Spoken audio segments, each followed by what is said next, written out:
Good morning. This is Nishant, Assistant Professor, Nehru Institute of Engineering and Technology. I have attended the Faculty Development Training Program about additive manufacturing, which is organized by Robotics and Automation Department of PSC College of Technology. Had a wonderful 5 days session. So lot of concepts about additive manufacturing has been explained perfectly, and lot of practical examples and real-time applications were explained clearly by the speakers.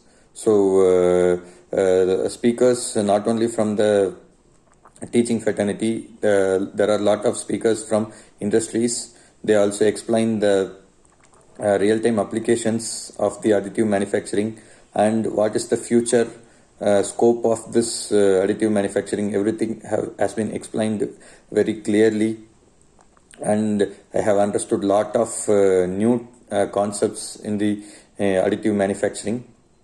Then not only in that additive manufacturing, they have also covered some excellent sessions in stress management, and a lot of yoga sessions, practical sessions has been handled. It is an excellent stress busters. We have actually done yogas and stress management techniques, which is explained clearly. So I thank, as a whole, I thank the organizers and the robotics department, and I thank the PSC College of Technology for organizing such a wonderful faculty development training program. Thank you so much.